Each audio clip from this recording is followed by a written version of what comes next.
Okay. Hi, Amy. How are you? Great. How you doing? Doing fine. Thank you. Thank you for coming on the show. Nice to have you Thanks for here. having me.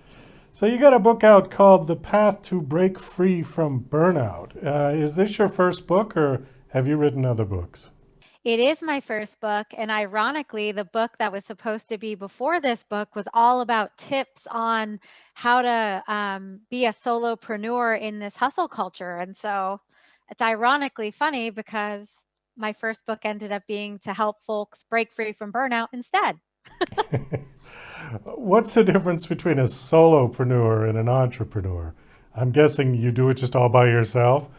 Yeah. Solopreneurship, I think, is a term coined in the hustle culture ideology in that, you can have this full-time job and also do your passion project or your side hustle on the side. There's a lot of folks out there that, juggle full-time jobs and they're also taking client work or doing a small business on the side. And so it was funny because that whole ideology of hustle culture is what led me to burnout. So at some point, I was like, I would be a fraud writing this book. So here we are giving better advice to people.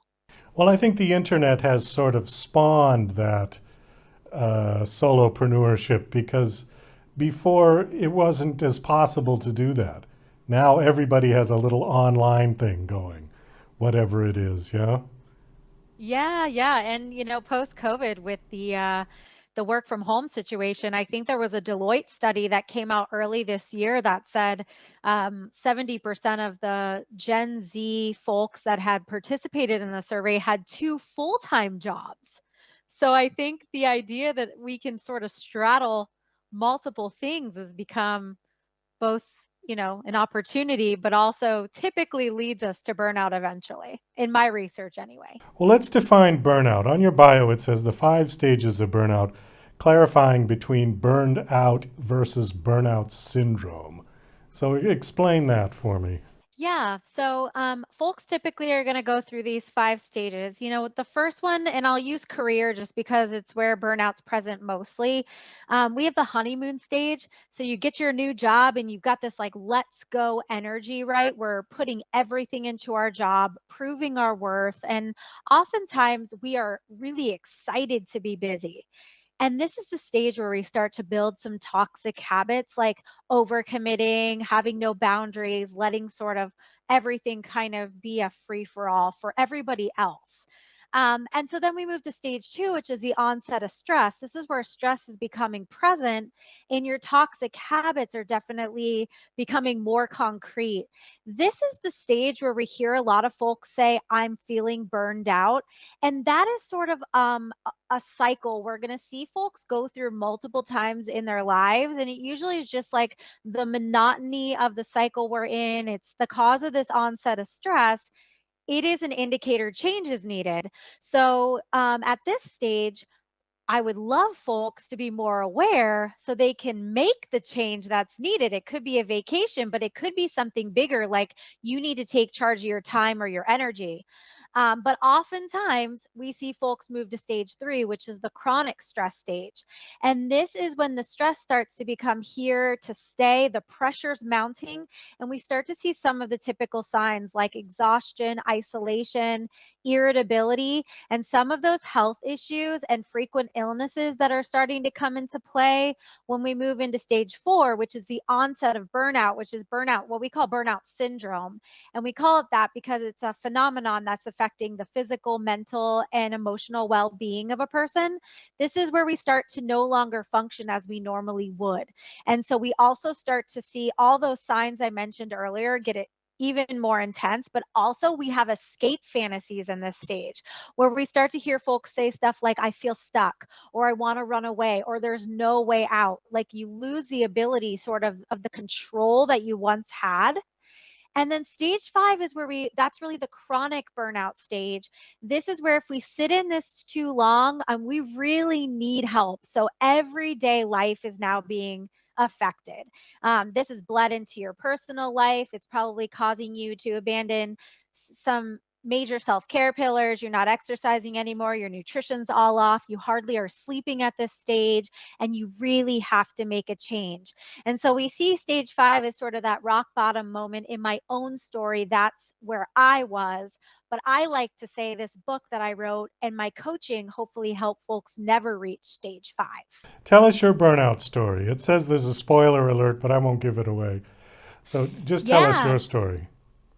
Yeah, absolutely. Well, I've been a chaser of busy my entire life, and listeners that probably know what I mean by this. And it's that person that's like the overachiever, constantly checking off the to-do list with the what's next mentality. And so I'm a four-time entrepreneur, but it was in my second entrepreneurial journey as an owner of an email marketing agency for 4.5 years that I truly think for me, my burnout story lived. In that business, I was not protecting my time, my energy. I certainly wasn't putting myself first. I was letting clients dictate everything, people pleasing beyond belief. I was working 85-hour weeks. I was always on. I never went on vacation without my computer because I was always working. And in the middle of the night, I would be checking my Slack messages. It was so out of control. But I went through multiple stages where my body was whispering that exhaustion was always there. I started to pick that isolation up around 3 years in. Definitely had the escape fantasies where I would be almost helpless, thinking to myself, gosh, I built this whole empire. I certainly have no other place to go. Like, I have to stay in this role. And then I had a ton of health issues. But last year in July, I was out for a run and I had a pop in my ear. And I got sudden hearing loss in my left ear. And when I say that, I mean permanently losing my hearing. When I went to the doctor then and we investigated the blood work, my inflammation was off the charts. And so that was the first time a doctor said to me, like, what are you doing? The stress is going to kill you. And I actually stopped. That's when I stopped and I did all this self discovery work, which my book happens to be a product of me trying to heal myself. So the stress of doing all of that caused you to lose hearing in your left. That's Yeah, amazing. Wow. a lot of inflammation. I had multiple times actually where my inflammation was off the charts, and I got weird things like rashes that my doctor would then just mark off as an autoimmune condition. I had a lot of issues like digesting food. And when you look back at my blood work, there's all of these spikes in inflammation. And it took kind of unfortunately this rock bottom moment where my body literally attacked itself. I have a severed nerve in my left ear. For my doctor to even get involved and say, okay, maybe there's more here to this story instead of you just, suddenly having an autoimmune disease. So what was the first thing you did to sort of decompress and unburn out yourself? Yeah. Well, the first thing was, and this is what I tell my clients and sort of the path I've created in my book, but it's kind of you have to get your control back. You have to come up for air. And so that's starting to remove the stress from your life. And so one of the things that I did was I took kind of account for about a week of all of my stress triggers, and then I was able to sort of prioritize those. The biggest stress trigger really being my business.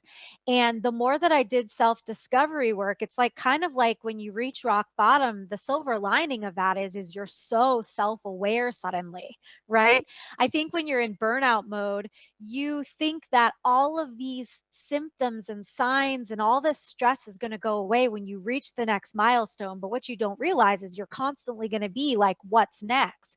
So when you reach rock bottom, all you have to do now is be self aware. So I realized that I really wasn't even fulfilled by this business. It had actually stripped my identity away. I was conforming my core values that I believed in. And so I the first thing I did was plan to make a big change, which was getting myself out of this business. And that took, doing the research and trying to get it sold. And in the meantime, looking to figure out what did I want to do now. And the truth of the matter is, it was starting to explore coaching and teaching to fill, because we all have to have our income. We all can't just, not all of us are privileged to be able to say, well, I'm just going to leave my job and go unemployed for a period of time. Like, folks have to work. And so it was a matter of figuring out what that plan looked like. But I think that if we can take our control back by simply understanding the stress and the triggers that cause the stress, we can create the next steps, and we can also create any boundaries that are necessary. So, obviously, it took a little bit of time to sell my business, but I was able to put boundaries in place in the meantime, which sort of acted as stress resiliency gear for myself to protect myself in the meantime. And so that was really my first step. And that's always what I tell folks, and kind of the work in my book is to really have folks explore and go through the same exercise. I know for me, the hardest part was setting work hours. When I started Yeah. this company, DJC Music and Productions, I mean, it was a 24/7 thing because I'm the owner, it's all on me, and you just kept working and working. And finally, after a couple of years, I said, you know what? We're going to have to treat this more like a 9 to 5 job. And no matter Mhm. how much there is to do at a certain point during the day, that's it. Work's over. Go home, talk to the wife, have dinner. And Yeah. it took me about 3 years to learn that. I love that you bring that up, because I think in the last few years, we've scrutinized as a society this 9 to 5 culture. We've talked about the flexibility that remote work can bring. And the truth of the matter is, that's certainly the case. But what the 9 to 5 did for everyone was give boundaries, just like you're saying. And so you're mentioning you own the business, but there are a lot of folks out there just working remotely that have no work hours. It's the same thing. They have no idea when they start or stop work. It's all blended together, and they're working, 12, 13-hour days. Well, and they're working weird hours too, like because you have that flexibility. If you've got little kids and you've got to take them to soccer practice or something, okay, you can stop, you can get in the car and go. Then you come back and you're working again. So you don't do your work all at one batch. And then that gets to be tricky because it starts to intrude on your family time and your downtime, and yeah, the boundary becomes very blurry. Yes, yes, and it's so, when I think about my clients that are typically in stage 4 and 5, they are those women that are trying to juggle being a mom and usually a higher level of leadership. And you're right, it becomes this struggle and this point where they've almost like abandoned all of their self-care pillars. They're not eating right, they're not sleeping well. I mean, it's just hard to get everything done when they don't have the white space to start with. Do you think that people that are like that are too much micromanaging? I mean, like once the thing starts going, where you really need somebody else to help you. But a lot of times people resist that because they don't want to pay. They feel that they'll lose control over whatever their business is. Do you think it's a micromanage issue that they've got to just kind of let go? I think so, yes. I think burnout is really, really tricky because, like I said before, you think it's like short-term pain for long-term gain a lot of the times. And what you're doing, though, is you're constantly reinforcing toxic habits. And by very unpopular opinion, one of the things I always have to hit face to face with a client or in a coaching workshop is, you have a lot more control over your burnout. It's usually the choices we're making. And I think that's the other thing, is that with technology and with the feeling of being a people pleaser, there's like, burnout sits between people pleasing and envy, kind of, right? Like, you're people pleasing maybe at work because you want to move up, you want to do what your boss says, you're sacrificing your identity on this side. On the other side, you're trying to keep up with the Joneses. So if you're a parent, you've got this view of what other parents are doing and whatnot. And so I think it's really hard sometimes to stop and allow, like, surrender. I think that's the word. It's like folks have to be ready to surrender and say, like, I'm ready to change. Well, Amy, we got to wind this down. Thank you so much for coming on. Yeah, The book is called The Path to Break Free from Burnout. And is it out now? it is. It is out. Yes. Okay, great. Last question. Do you have a website you want to give out? Yes, absolutely. You can connect with me on all the things at amymangueira.com. That's Mangueira. Okay, .com.